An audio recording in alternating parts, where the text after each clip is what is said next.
Hello बच्चों, आप सभी का वेलकम है तनु क्लासेस आर्टकॉम में। कैसे हैं आप लोग? उम्मीद करते हैं आप लोग अच्छे होंगे, स्वस्थ होंगे और मस्त होंगे।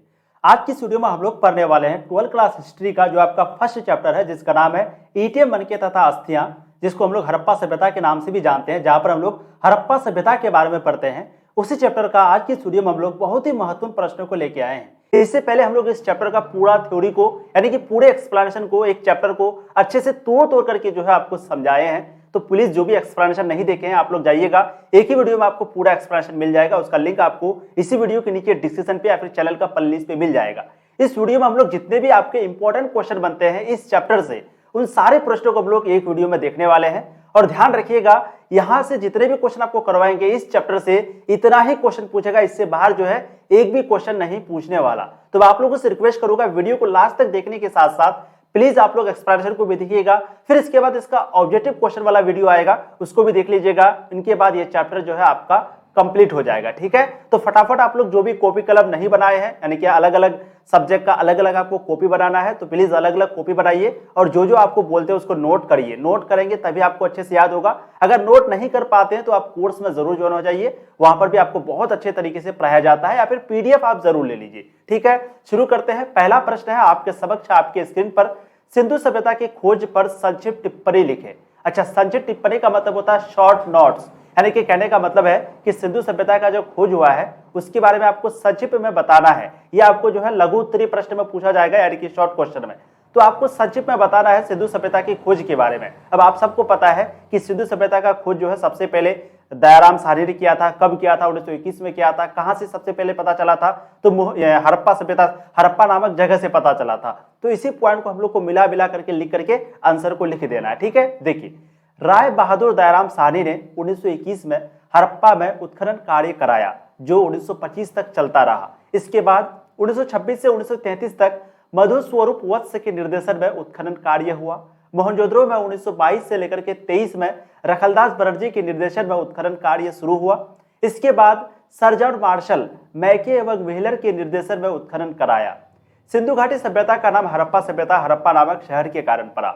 ठीक है, तो आपको बिल्कुल शॉर्ट में लिख देना है कि इसका जो खोज है वो दयाराम साहनी ने 1921 में हड़प्पा नामक जगह से कराया था। ठीक है, और इसके बाद फिर दूसरा शहर का खोज हुआ जिसका नाम है मोहनजोदड़ो, और यहाँ से हम लोगों को बहुत सारी चीजें मिली जिनसे कि लगा कि ये जो है हड़प्पा सभ्यता ही है, क्योंकि कॉमन सर जैसे जो चीज हड़प्पा में मिलता था वही चीज जो है मोहनजोदड़ो में भी मिलता था। तो इस तरीके से इसका नाम भी हड़प्पा सभ्यता पड़ा। इस तरीके से आप अपने पॉइंट ऐड कर सकते हैं। कम से कम आपको 2 नंबर या वाला क्वेश्चन यानी कि शॉर्ट क्वेश्चन में 4 लाइन लिखना है। 1 लाइन, 2 लाइन, 3 लाइन, 4 लाइन। ठीक है, चलिए अब नेक्स्ट क्वेश्चन की ओर चलते हैं। क्वेश्चन नंबर 2 जो कि बहुत ही इंपॉर्टेंट है और आप लोग जरूर देखे होंगे, इस क्वेश्चन को कई बार पूछा भी गया है। देखिए, कार्बन 14 विधि के बारे में आप क्या जानते हैं? कार्बन 14, देखिए आपको बताते हैं, थोड़ा साइंस स्टूडेंट इसको अच्छे से समझ जाएगा, बट आप लोग 10th में पढ़े होंगे, आपको पता होगा।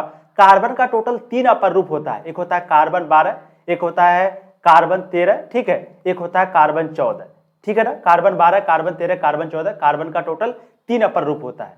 कार्बन 12 और कार्बन 13 जो है वो थोड़ा सा धीरे खत्म होता है, लेकिन कार्बन 14 जल्दी खत्म हो जाता है। आगे अभी देखेंगे कि कैसे कैसे होता है। तो कार्बन का टोटल 3 अपर रूप होता है, कार्बन 12, कार्बन 13, कार्बन 14। ये जो कार्बन 14 है, क्योंकि वो जल्दी खत्म हो जाता है, तो जिससे हम लोग आराम से किसी का उम्र पता कर सकते हैं, यानी कि आयु पता करने के लिए कार्बन 14 का प्रयोग किया जाता है। ठीक है, अब इसका आंसर को यहाँ पर अच्छे से देखिए। देखिए, कार्बन 14 विधि, इसके बारे में आप क्या जानते हैं? देखिए, तिथि निर्धारण की वैज्ञानिक विधि को कार्बन 14 विधि कहा जाता है।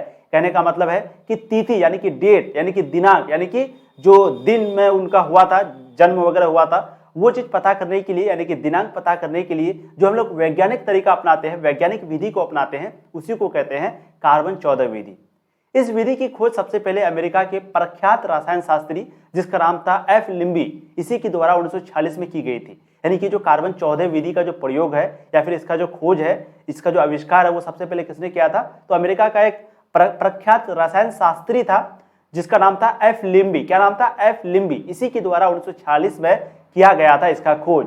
इस विधि के अनुसार किसी भी जीवित वस्तु में कार्बन 12 एवं कार्बन 14 समान मात्रा में पाया जाता है। यानी कि ये व्यक्ति कहते हैं, एफ लिम्बी कहते हैं कि कोई भी चीज में कार्बन 12 और कार्बन 14 की जो मात्रा है वो बराबर होता है। कब होता है? जब वो जिंदा रहता है, यानी कि जब वो जीवित रहता है। लेकिन मरने के बाद अथवा विनाश के बाद कार्बन 12 तो अस्थिर रहता है, यानी कि कार्बन 12 तो उतना ही रहता है, लेकिन कार्बन 14 का जो है निरंतर क्षय होने लगता है। कहने का मतलब कार्बन 14 जो है वो लगातार खत्म होने लगता है। और फिर जिस पदार्थ में कार्बन 14 की मात्रा जितनी कम होती है वो उतना ही प्राचीनतम माना जाता है।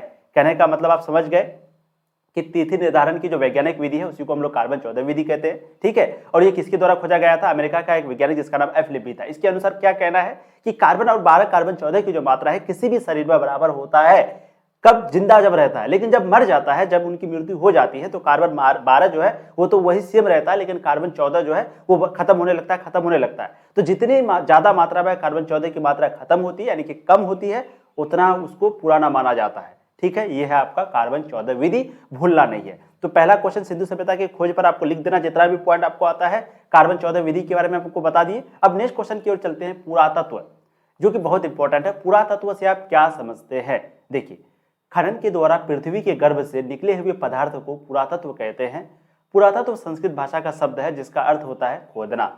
ठीक है, खनन के द्वारा मतलब वही, जब खुदाई करता है, जब खनन करता है तो उसके द्वारा जो भी पदार्थ निकलता है उसी को कहा जाता है पुरातत्व। और पुरातात्विद किसे कहते हैं? तो जो खोज करता होता है। ठीक है, और इसका मतलब क्या होता है? खोदना। तो पुरातत्व का मतलब होता है खोदना, और ये जो है आपका संस्कृत भाषा का शब्द है। ठीक है, अब अगला प्रश्न देखिएगा, क्वेश्चन नंबर 4, हड़प्पा सभ्यता के सड़क व्यवस्था पर प्रकाश डालें।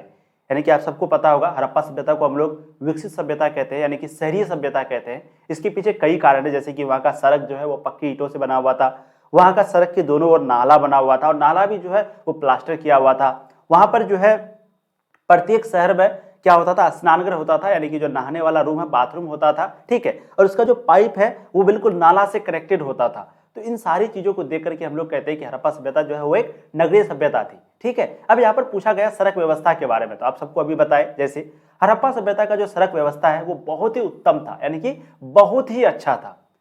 जैसे आज के दिन अभी आज के दिन भी उतना नहीं सुधारा गया है। आप देखेंगे अगर शहरों में है कई कई, लेकिन आज के दिन जो सड़क आप देख रहे हैं ये आज से कई हजारों साल पहले हड़प्पा सभ्यता में थी। इससे आप अंदाजा लगा सकते हैं कि कितना विकसित होगा उस वक्त में। ठीक है, तो हड़प्पा सभ्यता की जो सड़क व्यवस्था है वो बहुत ही उत्तम था।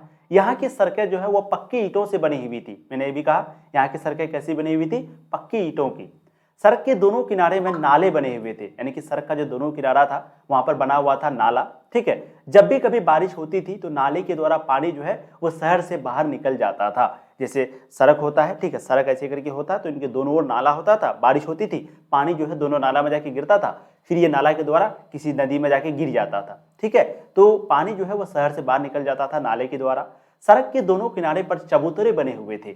चबूतरे का मतलब जो नाला होता है उसी के ऊपर जो ढक देता है नाला को, वो हो गया चबूतरा। और चबूतरा का काम क्या था? तो वो पक्की ईंटों का वो भी बना हुआ होता था और वो बिल्कुल बहुत अच्छा होता था, जहाँ पर आराम से लोग बैठ सकते थे, आराम से लोग सो सकते थे बाजबता, है ना। तो सड़क के दोनों किनारे पर चबूतरे बने हुए थे। बड़ी सड़कों से कई छोटी छोटी सड़कों का निर्माण किया गया था, यानी कि एक मेन रोड होता है जैसे जिसको हम लोग हाईवे या नेशनल हाईवे कहते हैं, फिर उसके साथ छोटा छोटा सड़क जुड़ा हुआ होता है, या फिर गांव में भी एक मेन रोड होता है, फिर उससे छोटा छोटा रोड जुड़ा हुआ होता है। ठीक है, तो बड़ी सड़कों से छोटी छोटी सड़कों का निर्माण किया गया था। एक सड़क दूसरे सड़क को समकोण पर काटती थी, यानी कि 90 डिग्री पर। हम आपको कहे हैं कि जैसे मान लेते हैं ये आपका मेन सड़क है, ये आपका क्या है? मेन रोड है। ठीक है, अब आप यहाँ पर गांव है तो यहाँ से छोटा छोटा सड़क जुड़ा हुआ है, ये छोटा छोटा सड़क जुड़ा हुआ है, ये छोटा छोटा सड़क जुड़ा हुआ है। तो ये जो सड़क है, छोटा सड़क और ये जो बड़ा सड़क है, इसके बीच का जो डिग्री होता था वो 90 डिग्री का होता था, यानी कि ये बिल्कुल सीधा होता था इस प्रकार का। देखिए बिल्कुल सीधा, कोई टेढ़ा बेका नहीं, यानी कि कोई भी इधर उधर नहीं। तो ये होता था कितना डिग्री का? 90 डिग्री। और 90 डिग्री को भी हम लोग कहते हैं समकोण। आप लोग 10th क्लास में पढ़े होंगे समकोण, है ना, समकोण के बारे में। तो 90 डिग्री को समकोण कहते हैं। तो एक सड़क जो है दूसरे सड़क को 90 डिग्री पर काटती थी। इस प्रकार हम कह सकते हैं कि हड़प्पा सभ्यता की जो सड़क व्यवस्था है वो बहुत ही उत्तम था। समझ में आ गई आपको बातें? पीडीएफ वगैरह कैसे मिलेगा, कोर्स को कैसे ज्वाइन करना है, आगे आपको बताएंगे। लेकिन जितना भी क्वेश्चन आपको यहाँ बता रहे हैं आपको सुन के याद हो जाने चाहिए, क्योंकि हम आपको एक एक पॉइंट को समझाते हुए चल रहे हैं और आपको समझना है। जो भी पॉइंट आपको समझ में नहीं आए आपको कमेंट करना, फिर नेक्स्ट वीडियो में समझा देंगे। और अगर थोड़ा सा ज़्यादा समझ में आता, थोड़ा बहुत नहीं आता, तो आप फिर से पीछे करके देखिएगा, आपको 100% याद हो जाएगा। वीडियो को अगर आप दोबारा देखेंगे तो 100% याद ही हो जाएगा। ठीक है, चलिए अब अगला प्रश्न देखते हैं। उससे पहले वीडियो को जो भी लाइक नहीं किए, वीडियो को लाइक करके, चैनल को सब्सक्राइब करके एक बार शेयर भी कर दीजिए, ताकि आपके जितने भी दोस्त हैं वो भी इस क्लास को ज्वाइन कर पाए और वो भी यहाँ से अच्छे से पढ़ाई कर पाए। क्योंकि आप सबको पता है कंपटीशन का दौर है, पढ़ना बहुत जरूरी है। ठीक है, हड़प्पा सभ्यता के विस्तार पर प्रकाश डालिए। कहने का मतलब है कि जो हड़प्पा सभ्यता है उसका फैलाव, उसका विस्तार कितना तक था, उसका फैलाव कितना तक था, उस पर आपको प्रकाश डालने के लिए कह रहा है, यानी कि उसके बारे में आपको बताना है। ठीक है, एक बच्चा जो है एग्जाम में हद ही पार कर दिया था, क्या किया था, उसको कहा क्या कि हड़प्पा सभ्यता के विस्तार पर प्रकाश डालिए, तो वो जानते हैं क्या किया, प्रकाश मतलब समझ लिया टॉर्च, वो बना दिया टॉर्च, यहाँ पर लिख दिया हड़प्पा सभ्यता। देखिए बहुत हंसी की बात है लेकिन ऐसा ही था, मैं वीडियो भी बनाया था उस पर, जब मैं लिखा आपको बताया था कि कॉपी कैसे लिखना चाहिए उस वीडियो में, तो वो क्या किया, हड़प्पा सभ्यता लिख दिया, यहाँ पर एक टॉर्च बना दिया, बोला कि देखिए ये हो गया हड़प्पा सभ्यता पर प्रकाश। ठीक है, ये हड़प्पा सभ्यता, ये हो गया टॉर्च, ये हो गया प्रकाश, तो हड़प्पा सभ्यता प्रकाश डालिए, इस तरीके से वो प्रकाश डाल दिया। आप लोग को ये गलती नहीं करनी है, मस्ती मजाक में अलग बात है, लेकिन एग्जाम में थोड़ी ना मस्ती मजाक करेंगे भाई, वहां तो लिखना होगा ना। ठीक है, देखिए हड़प्पा सभ्यता का क्षेत्रफल जो है वो है 12,99,660 वर्ग किलोमीटर। याद रखिएगा, ऑब्जेक्टिव में भी आपको पूछा जा सकता है कि हड़प्पा सभ्यता का क्षेत्रफल कितना था, तो 12,99,660 वर्ग किलोमीटर उसका फैलाव था, उसका विस्तार था, उसका क्षेत्रफल था। ठीक है, हड़प्पा सभ्यता विश्व की सबसे प्राचीनतम सभ्यता है, यानी कि ये सबसे पुरानी सभ्यता है। यहाँ के उत्तर में दामाद कश्मीर, दक्षिण में मानंदा, पश्चिम में सुतकान केडोर और पूरब में है आलमगीरपुर। कहने का मतलब है कि उत्तर में क्या है, मैदानबाद, क्या है मैदानबाद, जिसको बोलते हैं कश्मीर, जो कि कश्मीर में पड़ता है। तो दक्षिण में उत्तर में इसका है कश्मीर और दक्षिण में है इसका मानंदा यानी कि महाराष्ट्र। पश्चिम में कौन है, तो पश्चिम में है सुतकान केडोर, सुतकान केडोर जिसको हम लोग बोलते हैं बलोचिस्तान, और पूरब में है आलमगीरपुर यानी कि बंगाल।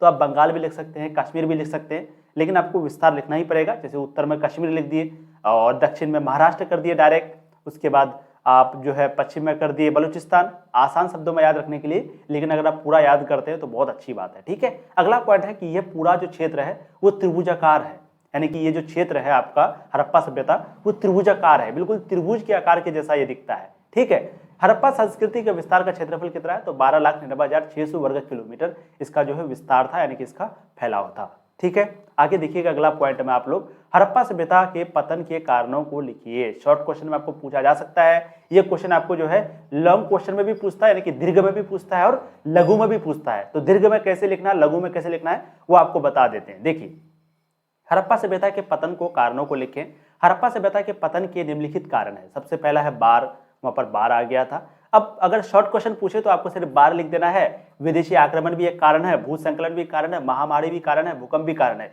ये सारा जो है कारण है। तो शॉर्ट क्वेश्चन में अगर पूछे तो आपको बस इतना ही लिखना है, बाढ़, सुखाड़, विदेशी आक्रमण, भूसंकलन, महामारी, भूकंप, ये सारा कारण आप लिख दीजिएगा। 100% शॉर्ट क्वेश्चन में आपको नंबर मिल जाएगा। लेकिन अगर लॉन्ग क्वेश्चन पूछे तो बाढ़ लिखने के बाद आपको आगे लाइन भी लिखना है कि हड़प्पा सभ्यता के पतन के कारणों में से एक महत्वपूर्ण कारण है बाढ़, यानी कि यहाँ पर बाढ़ आ गया, बाढ़ के कारण पूरी सभ्यता जो है डूब गई, लोग जो है वो मर गए, जंगल वगैरह पूरी तरीके से खत्म हो गई, जानवर पूरे मर गए और ये सभ्यता खत्म हो गई।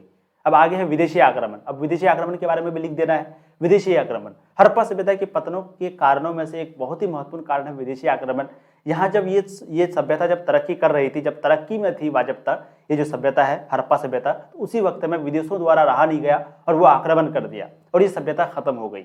इसी तरीके से महामारी पूछ दे तो जैसे आज के दिन कोविड आया था, उसी तरीके से बोल देना है कि उस वक्त में हैजा जो बीमारी है बहुत तेजी से फैल रहा था। महामारी जैसे आज के दिन हम लोग कोविड को बोल सकते हैं, वैसे ही था, बोल सकते हैं क्या, है ही था, महामारी है ही, है ना। तो उसी तरीके से उस वक्त में वो बीमारी था जिसके कारण कोई इलाज वगैरह नहीं थी और लोग इनके कारण बहुत ज़्यादा संख्या में मर रहे थे, है ना, मृत्यु हो रही थी लोगों की, जिसके कारण ये सभ्यता खत्म हो गया।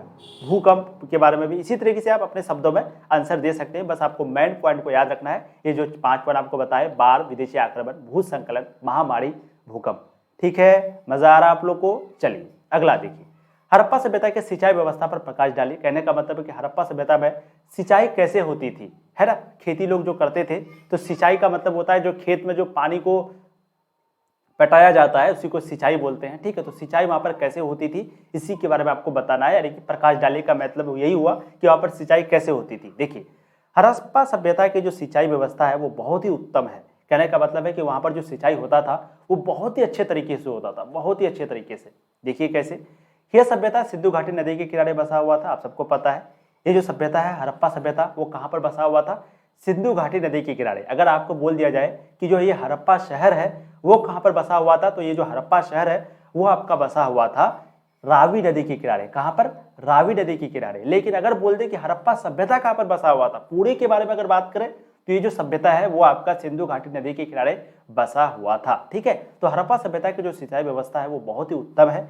यह सभ्यता सिंधु घाटी नदी के किनारे बसा हुआ था। यहाँ के लोग नदी से नहरों का निर्माण करके सिंचाई करते थे। यानी कि यहाँ के लोग जो है, एक तो सबसे पहले नदी के किनारे बसा हुआ था, जिसके कारण यहाँ के जो लोग हैं वो नहरों से क्या करता था कि नहरों का निर्माण करके यहाँ के लोग सिंचाई करता था। इस सभ्यता में कुआं तालाबों के द्वारा भी सिंचाई के प्रमाण मिले हैं। कहने का मतलब है कि पहले तालाब खोद करके रखा जाता था जहाँ पर पानी को जमा किया जाता था, या बारिश वगैरह होती थी जिसके कारण तालाब में पानी जो है रुक जाता था, या फिर कुआं को खोदा जाता था, और इन दोनों के द्वारा भी वहाँ पर सिंचाई होती थी। इस प्रकार हम कह सकते हैं कि हड़प्पा सभ्यता का जो सिंचाई व्यवस्था है वो बहुत ही उत्तम है या था। ठीक है, आगे देखिएगा। उससे पहले जो भी स्टूडेंट अभी तक कोर्स को ज्वाइन नहीं किए हैं, आप लोग फटाफट कोर्स को ज्वाइन कर लीजिएगा, क्योंकि वहां पर आपको पूरी तरीके से लाइव क्लास होती है। ठीक है, साथ ही साथ आपको वहां पर सब्जेक्टिव जितना है, ऑब्जेक्टिव जितना है, डेमो क्लास आपको जैसे चैप्टर 1 में कराए थे ना, सेम टू सेम वैसे ही आपको 15 चैप्टर तक पढ़ाएंगे। वहां पर डाउट सोल्यूशन आपका होगा, तुरंत कोई भी डाउट हुआ तुरंत आपको वीडियो सोल्यूशन मिलेगा। आपको लाइव क्लास होगी जिसमें आप डायरेक्ट डाउट पूछ सकते हैं। ठीक है, उनके बाद क्विज वगैरह होगा, टेस्ट होगा, डेली प्रैक्टिस प्रॉब्लम होगा, साथ ही साथ आपकी क्या कहता है, बहुत ही इंपॉर्टेंट एक बात हम बोले जा रहे थे, जिसमें आपको पीडीएफ सभी तरह का मिलेगा। जैसे नोट्स जो हम लोग पढ़ाए, इस सब्जेक्टिव जो आपको पढ़ा रहे हैं, ऑब्जेक्टिव जो पढ़ाएंगे, ये सारा पीडीएफ आप लोगों के लिए बनाया गया है और आप लोगों को कोर्स में मिलेगा। बैच का नाम क्या है? तो बैच का नाम है संकल्प बैच। जो भी बिहार बोर्ड से है उसको ज्वाइन करना है संकल्प बैच को। ठीक है, और जो अदर बोर्ड से है, बिहार बोर्ड को छोड़ करके, तो उसको ज्वाइन करना है सफलता बैच को। कौन सा बैच को? सफलता बैच को। और ये जो सफलता बैच और संकल्प बैच है वो मिलेगा आपका प्यारा सा ऐप पर। ऐप का नाम है तनु क्लासेस, जो कि आपको प्ले स्टोर से डाउनलोड करना है। तो याद रखिएगा, ऐप का नाम क्या है? तनु क्लासेस। तनु क्लासेस, जो कि आपको डाउनलोड करना है, इंस्टॉल करना है प्ले स्टोर से। उनके बाद वहां पर संकल्प बैच को ज्वाइन करना है। और भी ज्यादा जानकारी के लिए आपको एक नंबर मिल जाएगा, उस नंबर पे आपको, मतलब कि लास्ट में उस नंबर पे आपको कॉल करके लेना है। ठीक है, चलिए। हड़प्पा सभ्यता को मातृ प्रधान सभ्यता क्यों कहा जाता है? कहने का मतलब है कि वहां पर जो है माता को ज्यादा अधिकार था, इसी को इसलिए मातृ प्रधान बोलते हैं। तो क्यों कहा जाता है? देखिए, यह बिल्कुल सत्य है कि हड़प्पा सभ्यता जो है मातृ प्रधान सभ्यता है, क्योंकि यहाँ के लोग धरती को उर्वरता की देवी मानकर उसकी पूजा करते थे। ठीक है, यानी कि धरती को उर्वरता यानी कि देवी मान करके उसकी पूजा करते थे, क्योंकि वो अन्न देता था। यहाँ घर की मुखिया पिता ना होकर माता होती थी। जैसे आज के दिन घर का मुखिया कौन होता है? पिताजी होता है ना, घर का मुखिया पिताजी। तो उसी तरीके से वहां पर जो है पिताजी नहीं होता था, कौन होती थी? माताजी होती थी। स्त्रियां जो है वो उच्च शिक्षा ग्रहण कर सकती थी। जैसे आज के दिन बहुत सारे स्त्रियां हैं, बहुत सारे लड़की हैं, बहुत सारे महिला हैं जो कि शिक्षा को ग्रहण करने से बहुत दूर है, बहुत दूर। ठीक है, खास करके अगर गाँव की बात करें तो। लेकिन उस वक्त में लड़कियों को भी अच्छे से पढ़ाया जाता था। यहाँ तक कि मातृ प्रधान का मतलब हुआ कि लड़कियां आगे थी।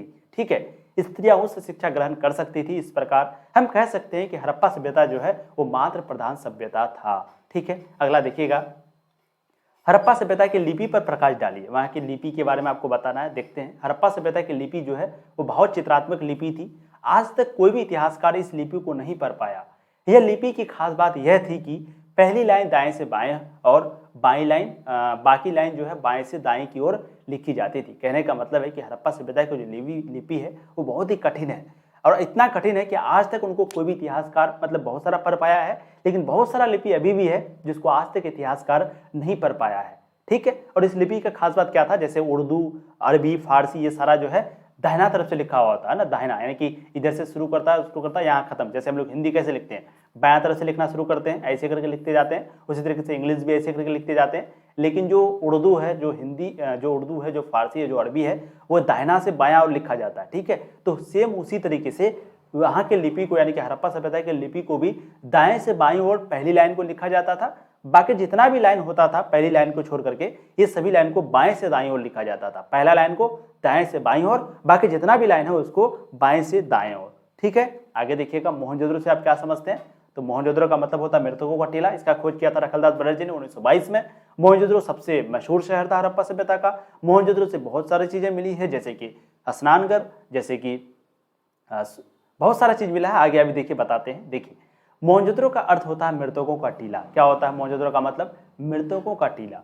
मोहनजोदड़ो को सिंध का बाग भी कहा जाता है। मोहनजोदड़ो को सिंध का बाग भी कहा जाता है, यही हम आपको बताने वाले थे। ठीक है, यहाँ की भूमि बहुत ही उपजाऊ थी। कहने का मतलब है कि जो मोहनजोदड़ो की जो भूमि थी बहुत उपजाऊ थी।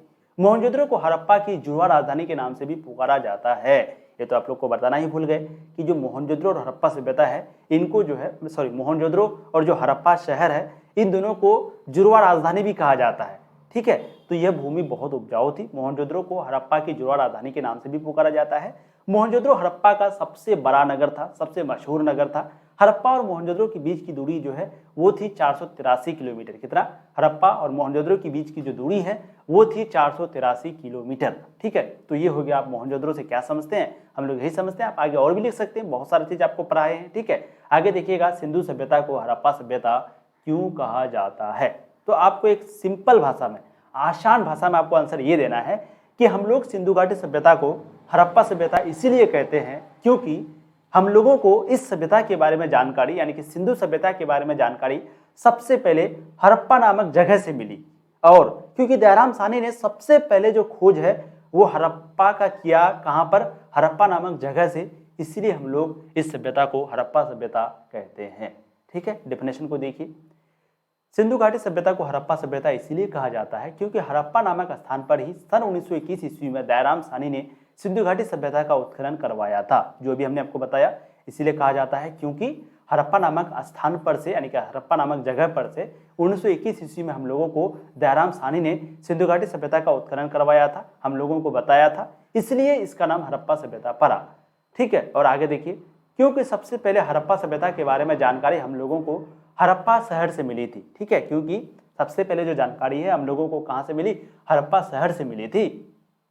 इसीलिए हड़प्पा सभ्यता का महत्वपूर्ण, इसीलिए इसका नाम हड़प्पा सभ्यता पर लिख सकते हैं। आगे भी लिख सकते हैं कि हड़प्पा सभ्यता का महत्वपूर्ण नगर होने के कारण इस सभ्यता को सिंध सभ्यता के नाम से भी जानते हैं।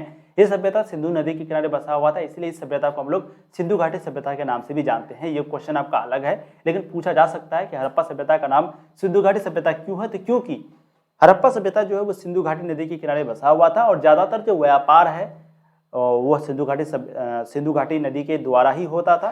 साथ ही साथ आपको कह सकते हैं कि सिंधु घाटी नदी हम लोगों के लिए, यानी कि हड़प्पा सभ्यता के लिए बहुत ही महत्वपूर्ण था। वहाँ से सिंचाई वगैरह आराम से हो जाती थी, व्यापार बहुत अच्छे से हो जाते थे, लोग वहाँ पर मछली वगैरह पकड़ते थे। तो जिसके कारण कह सकते हैं कि हड़प्पा सभ्यता जो है एक फलता फूलता था, जिसके पीछे बहुत बड़ा कारण है वहाँ के नदी का, और इसीलिए इसका नाम सिंधु घाटी सभ्यता है।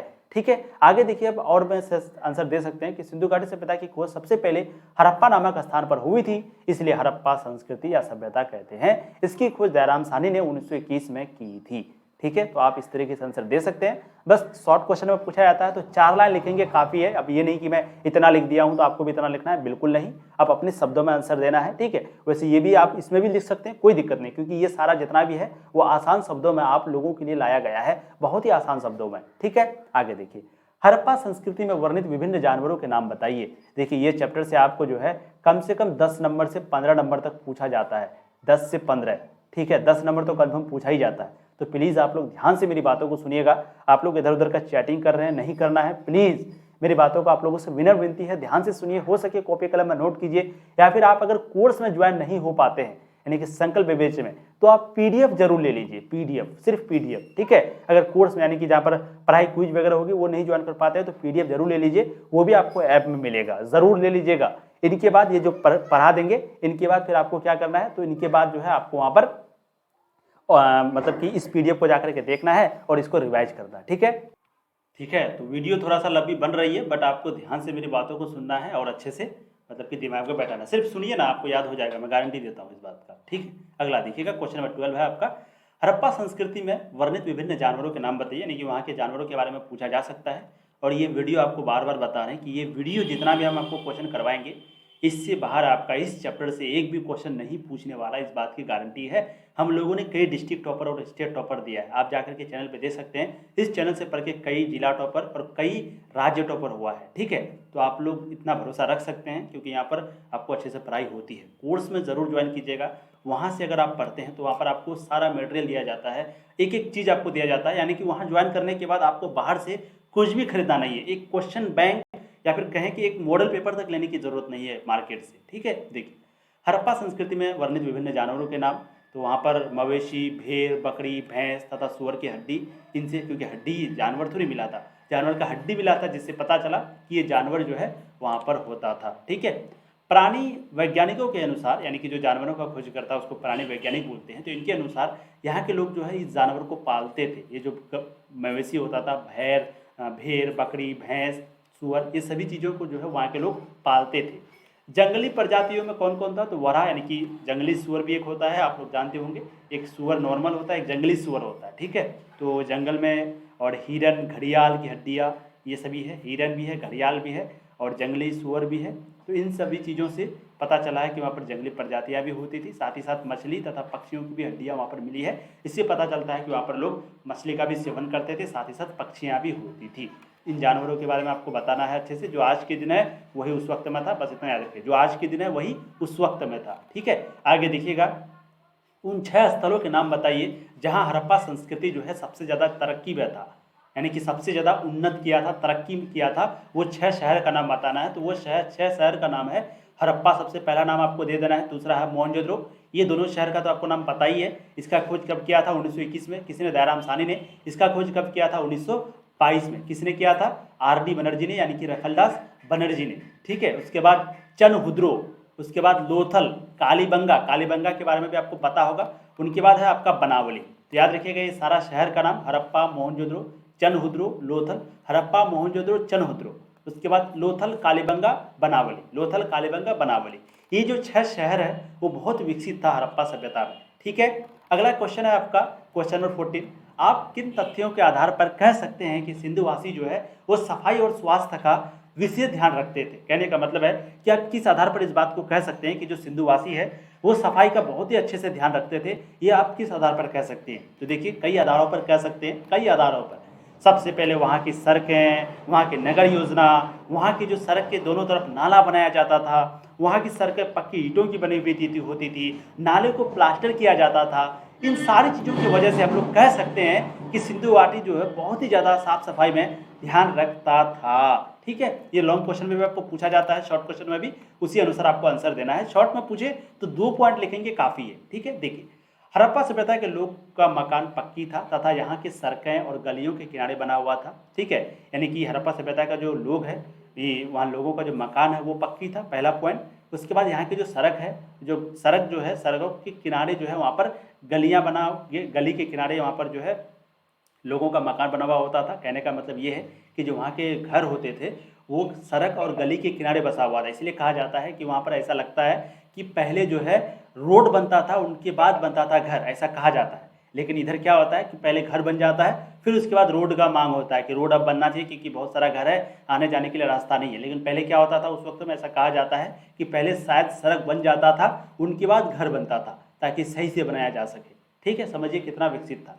ये मकान ऊंचे होते थे और बड़े बड़े खिड़कियों वाले हवादार महल भी होते थे, यानी कि बहुत ऊंचा होता था, जिसके कारण हवा के लिए बहुत बड़ा बड़ा खिड़की को छोड़ा जाता था, जिससे हवा जो है वो आसानी से प्रवेश कर सकती थी, ठीक है। यानी कि आपको आंसर में डायरेक्ट वही लिखना है, जैसे पक्की सड़क हो गया, सड़क के दोनों किनारे नाला हो गया, स्नानघर का विशेष हो गया, नाला बना हुआ होता था, पानी जाने के लिए उत्तम व्यवस्था था। बस इसको अगर याद रखें तो इस चैप्टर का आंसर आप आसानी से दे देंगे, सारा क्वेश्चन का आंसर आप दे सकते हैं, ठीक है। घरों का गंदा पानी को बाहर निकालने के लिए परिपूर्ण व्यवस्था थी, यानी कि जो भी घरों का गंदा पानी था उसको बाहर निकालने के लिए क्या था? परिपूर्ण व्यवस्था था। इन घरों का पानी को बड़े बड़े नालियों के माध्यम से नगर के बाहर फेंका जाता था।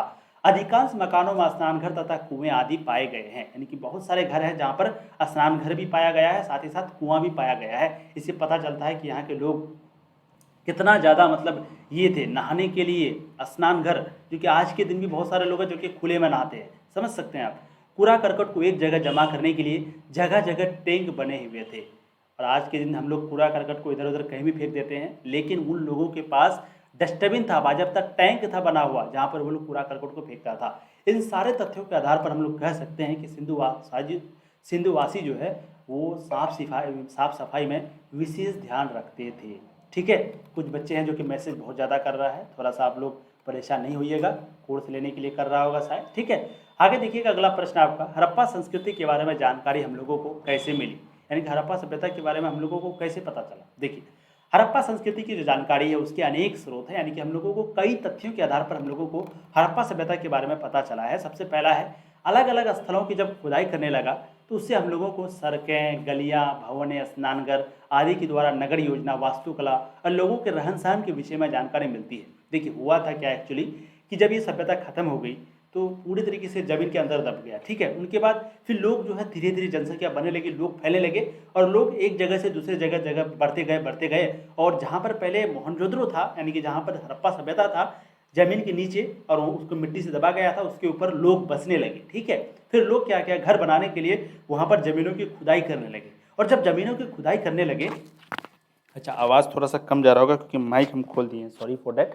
तो जब जमीनों की खुदाई करने लगे, इससे जो है जमीनों की जब खुदाई करने लगे तो इससे क्या हुआ कि लोगों को अजीब अजीब तरह का चीज़ मिलने लगा वहाँ पर, है ना।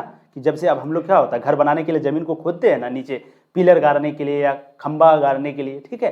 तो जब खुदाई होने लगी तो लोगों को अजीब अजीब तरह का चीज़ें मिलने लगा, जिससे लगा कि यहाँ कुछ तो बात है। फिर पुरातात्विक सरकारों को बताया होगा, फिर सरकारों ने खोज करने का निर्णय लिया होगा, है ना। और जब निर्णय लिया तो खुदाई हुई, जब खुदाई हुई तो वहाँ पर सड़कें मिला, गलियाँ मिला, भवन घर मिली, स्नानगार मिला। इसके द्वारा नगर योजना पता चला कि भाई बहुत बड़ा एकदम योजना नगर बनाया गया बहुत बढ़िया से। वास्तुकला, लोगों के रहन सहन के विषय के बारे में जानकारी मिली, ठीक है। उनके बाद मिट्टी के खिलौने मिले, धातुओं की मूर्तियां मिली, आभूषण यानी कि ज्वेलरी जैसे कला एवं शिल्प की जानकारी कराने वाली वस्तुएं मिली। उसके साथ साथ अलग अलग व्यवसाय एवं सामाजिक दशा की जानकारी भी मिली, यानी कि अलग अलग व्यवसाय होता था वहाँ पर, व्यापार वगैरह होता था, मूर्तियाँ आभासी वगैरह इसकी व्यापार होती थी और इसकी पूजा भी होती थी, इन्हीं से हम लोग को पता चलता है। तो ये सारी चीज़ें जो है उस सभ्यता में मिली। उनके बाद मिट्टी की मोहरों में धर्म, लिपि आदि का ज्ञान होता है, यानी कि मिट्टी की मोहरों से हम लोगों को उनके धर्म के बारे में और लिपि, इन सभी चीज़ों के बारे में पता चलता है। और ये कई कारण हैं ये कई कारण है उनके जानकारी के स्रोत की, यानी कि हड़प्पा सभ्यता के बारे में जानकारी इन कारणों से हम लोगों को मिला, ठीक है। अगला देखिएगा क्वेश्चन नंबर 16 है जो कि बहुत इंपॉर्टेंट है, ध्यान से सुनिएगा। और ये आपको लॉन्ग क्वेश्चन में पूछा जाता है, यानी कि जो दीर्घ उत्तरीय प्रश्न होता है लॉन्ग क्वेश्चन में आपको ये क्वेश्चन पूछा जाता है, ठीक है। देखिए हड़प्पा सभ्यता की कृषि प्रौद्योगिकी का वर्णन कीजिए।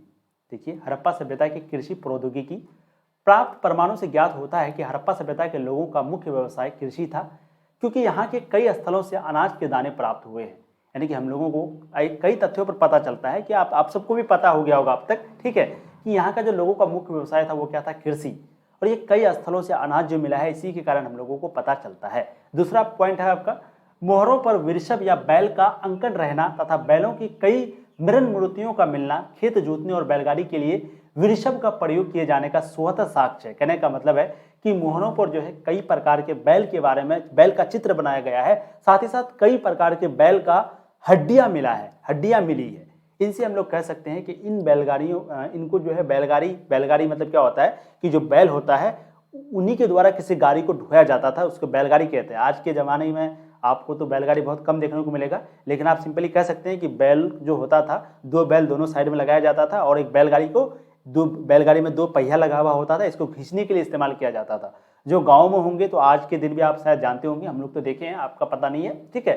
तो इनसे पता चलता है, यानी कि हड्डियों से पता चलता है कि यहाँ के जो बैल है उनको बैलगाड़ियों के लिए प्रयोग होता था, साथ ही साथ हल जोतने के लिए प्रयोग होता था, ठीक है। अगला है पॉइंट आपका, चोलिस्तान की कई स्थलों यथा बनावली में, चोलिस्तान यानी कि बनावली में हो गया, वहाँ पर आपको जो है मिट्टी के बर्तन के मिट्टी निर्मित हल के अवशेष मिला है। यह अधिकारिक जानकारी बनता है कि खेतों की जुताई हल से होती थी। कालीबंगा राजस्थान में जुते हुए खेत के साक्ष्य मिले हैं। कहने का मतलब है कि आप सबको पता होगा कि हड़प्पा सभ्यता में जो है लोहे का खोज नहीं हुआ था। किसका खोज नहीं हुआ था? लोहे का।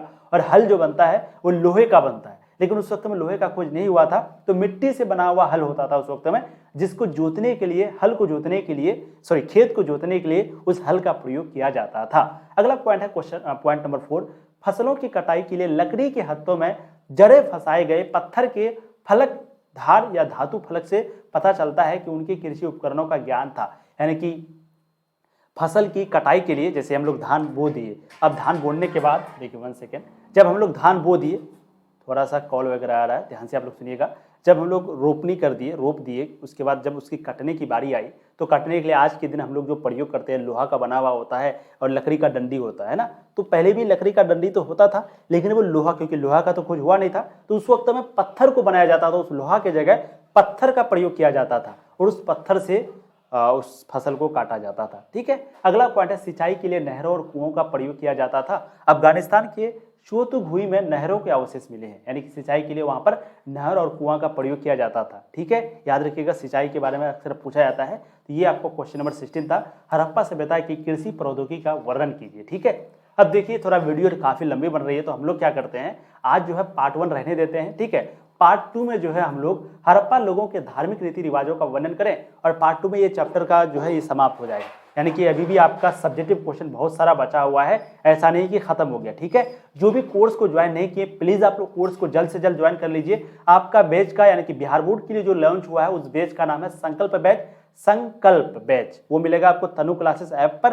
तनु क्लासेस ऐप का लिंक जो है आपको डिस्क्रिप्शन में दिया है, या फिर चैनल प्ले स्टोर पे जाकर के तनु क्लासेस सर्च कर सकते हैं। और जो अदर बोर्ड से बिहार बोर्ड को छोड़ करके उसको ज्वाइन करना है सफलता बैच, और वहां पर आपको ऐसे ही जैसे यहाँ पर करवाया जा रहा है लाइव, आपको ऐसे ही subjective question, objective question, note, सारा चीज सभी चैप्टर का करवाया जाएगा। यह आपके लिए डेमो था, आपको 2-3 चैप्टर यहाँ यूट्यूब में पढ़ाएंगे, बाकी जितना भी चैप्टर है वो आपको पढ़ाया जाएगा ऐप में। और ऐप में आपकी क्विज, टेस्ट, लाइव क्लास सारा चीज होगी, पूरी तैयारी आपकी हो जाएगी। 100% आप डिस्ट्रिक्ट टॉपर और स्टेट टॉपर बन सकते हैं। इसलिए जितना जल्दी हो सके आप लोग कांटेक्ट करें। मोबाइल नंबर हम आपको दे देते हैं ताकि आपको आसानी हो। ठीक है, देखिएगा यहाँ पर for admission contact mobile number आप यहाँ पर दे सकते हैं 9263024692। इस नंबर पर आप कॉल करके हमारी टीम से बात करके आप ज्यादा जानकारी प्राप्त कर सकते हैं। थैंक यू सो मच, आप लोगों ने अपना कीमती वक्त दिया। ऐसे ही आप लोग प्यार देते रहिए और हम आप लोगों के लिए ऐसे ही अच्छा से अच्छा कंटेंट लाते रहेंगे। थैंक यू फिर से एक बार इतना प्यार देने के लिए। प्लीज कॉपी कलम आप लोग जरूर ले लीजिएगा और नोट वगैरह सारा पॉइंट को कीजिएगा। ठीक है, थैंक यू।